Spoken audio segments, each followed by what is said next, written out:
பின்னால் கேமரா பின்னால்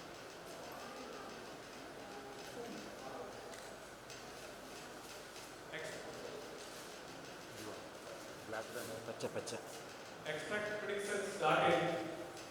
ஜோதிட எழுதின நிறுவனர் அவர்கள் பொன்னாடை போட்டி குருமகா சன்னிதானத்தை கௌரவிப்பார்.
ஆனால்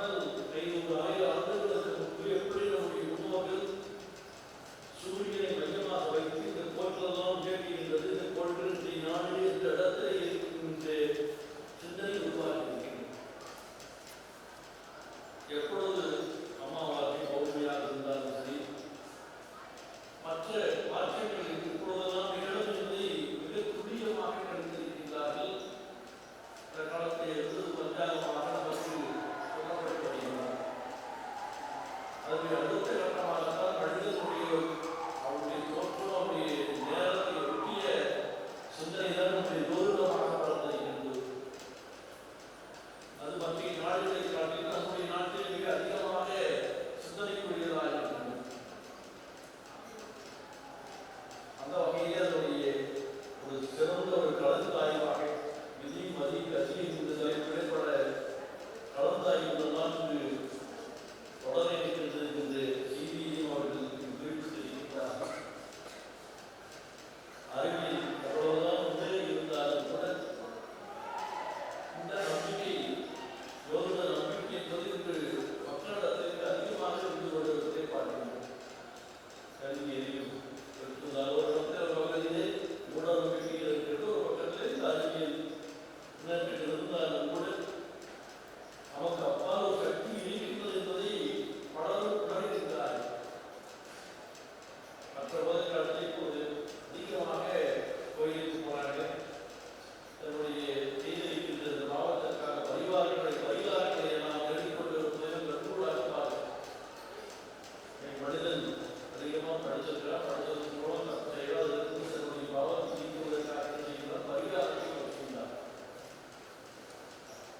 இன்று உலகிலே ஏற்பட்டிருக்கின்ற மாற்றத்தின் காரணமாக நம்முடைய வாழ்க்கையிலே பெரிய மாற்றங்கள் இந்த நாட்டில் ஏற்பட்டு நம்முடைய நாட்டிலே இன்று மேலை நாட்டினுடைய கலாச்சாரத்தினுடைய தாக்கத்தின் காரணமாக வாழ்க்கையிலே பல மாற்றங்கள் ஏற்பட்டிருப்பதை கண்கூடாக பார்க்கின்றோம். திருமண உரிமை என்பது விவாதத்தின் உதவி அதிகமாக இருந்து கொண்டிருக்கிறது. அந்த வகையிலே அதற்கு ஏன் உண்மை என்று சிந்திக்கின்ற பொழுது அவர்கள் இடத்திலே இளைய சமுதாயத்திடத்திலே கடவுள் பக்தி குறைந்திருக்கிறது. இது போலியானது ஒரு தாக்கம் இருந்து கொண்டிருக்கிறது. அதற்கு எல்லாத்துக்கும் ஒரே பரிகாரம் என்றால் குலதெய்வங்களை வணங்குவது, பெரியவர்களுடைய நல்லாசியை வேண்டுவது, சொன்னது கூட மாதா பிதா குரு தெய்வம் என்பது கூட அன்னையும் பிதாவும் முன்னறி தெய்வம் என்று அவருக்கு முன்னோர்கள் போற்றி இருக்கிறார்கள். அவர்களை நாம் மறந்து இன்று நாம் கல்வியின் மூலமாக தொழில் மூலமாக எதையும் அடைந்து விடலாம் என்று தவறாத சிந்தனையின் மூலமாக இன்று மன முடிவுகள் மன வேறுபாடுகள் அதிகரித்திருப்பதை பார்க்கிறோம். அதற்கான சிந்தனைகளை விதைக்க வேண்டும்.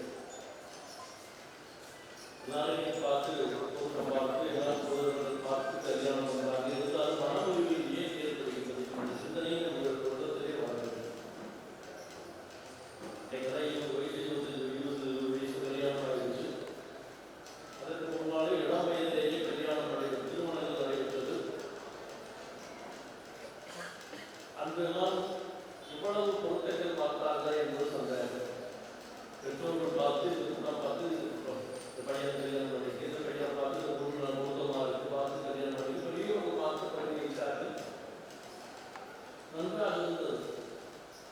இன்று அவர்களே தேடிக்கொண்டிருக்கிற திருமணமாக இருந்தாலும் சரி, எல்லாம் பார்த்து நடத்த இந்த திருமணமாக இருந்தாலும் ஏன் இவ்வளவு மன முடிவுகள் ஏற்பட்டுக் கொண்டிருக்கிறது என்பதை சிந்திப்பதற்குரியதாக இருக்கின்றது. அதற்கான காரணம் என்ன, அதற்கான தீர்வு எது என்பது இங்கு சோதரர்கள் சிந்திக்க வேண்டிய ஒரு தருணத்திலே இருக்கிறார்கள். ஆகவே அதற்கு ஒன்றாம் இடத்திலே கடவுள் நம்பிக்கை குறைந்து விட்டது, பெற்றோர்களை மதிப்பது குறைந்து விட்டது, பெற்றோர்கள் வழியிலே கேட்கின்ற வழியில் செல்ல வேண்டும் என்பதை மறந்து விட்டார்கள். விட்டுக் கொடுக்கின்ற மனப்பான்மை குறைந்து விட்டார். நீ சம்பாதிக்கிற நானும் சம்பாதிக்கிறேன், நீ யார் நானாக இருக்கின்ற நிலை இருவருக்கும் ஏற்பட்டு விட்டார். ஆண்களாக இருந்தாலும் சரி, பெண்களாக இருந்தாலும் சரி, ஒருவரை விட்டுக் கொடுத்து செல்ல வேண்டும் என்கின்ற எண்ணம் இல்லாத ஒரு காரணமாக இன்று இந்த நிலை இருந்து கொண்டிருக்கின்றது. அதற்கான தீர்வு இந்த சோதர ஆராய்ச்சி மையத்திலே சிந்திக்க வேண்டிய ஒன்றாக இருக்கு. நாம் பொருத்தம் இருந்தாலே ஏன் உள்நாட்டில் வாழ்ந்தவர் இருக்கிறார்கள். மணிக்கணக்கில் திருமணம் நடந்து